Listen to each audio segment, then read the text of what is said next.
Surat civil હોસ્પિટલના stem cell બિલ્ડિંગમાં ચોથા માળે આવેલા એક બોર્ડના બાથરૂમમાંથી આજે મોડી સાંજે એક ભ્રૂણ મળી આવતા ચર્ચાનો વિષય બન્યો હતો. સફાઈ કર્મચારી બાથરૂમ સાફ કરવા જતાં ભ્રૂણને જોઈ હેબતાઈ ગઈ હતી. દોડીને વોર્ડની પરિચારિકાને જાણ કરાતા આખો મામલો સામે આવ્યો હતો. આખરે ભ્રૂણને પોસ્ટમોર્ટમમાં મૂકી ખડોદરા પોલીસને જાણ કરવામાં આવતા પોલીસે આગળની તપાસ હાથ ધરી હતી. સૂત્રોના જણાવ્યા અનુસાર ઘટના સાંજે 5 વાગ્યાની આજુબાજુમાં બની હતી.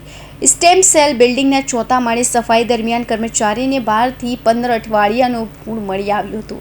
સફાઈ કર્મચારીએ તત્કાલિક આ બાબતે બોર્ડની પરિચારિકાનું ધ્યાન દોરી ઘટના બાબતે મેડિકલ ઓફિસરને કહ્યું હતું. ત્યારબાદ મેડિકલ ઓફિસરે આખી ઘટના સિવિલ ચોકીને કરી હતી. જો કે સિવિલ ચોકીના પોલીસ કર્મચારીઓએ હાથ ઊંચા કરી મેડિકલ ઓફિસરને પોલીસ કંટ્રોલમાં જાણ કરવા સૂચન કર્યું હતું. દરમિયાન મેડિકલ ઓફિસરે પોલીસ કંટ્રોલમાં જાણ કર્યા બાદ ખડોદરા પોલીસ સ્ટેશનના અધિકારીઓ દોડતા થઈ ગયા હતા. તત્કાલીન સ્થળ પર દોડી આવી તપાસ શરૂ કરી હતી. જો કે ભ્રૂણ કોનું છે એ બાબત શોધી શક્યા ન હતા.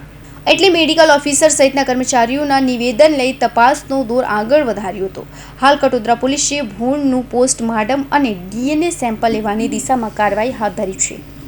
ગઈકાલે સાંજે લગભગ 7:30ની આજુબાજુ સ્ટેમ સેલ બિલ્ડિંગના એક ટોયલેટમાંથી અધૂરા માસનું ભ્રૂણ મળી આવેલ છે, જે અમારા સ્ટાફે નોટિસ કરતા અમારા CMO ઓન ડ્યુટી CMO દ્વારા ખડોદરા પોલીસ સ્ટેશનમાં જાણ કરવામાં આવી છે, ફરિયાદ આપવામાં આવી છે અને પોલીસ તપાસ ચાલુ છે.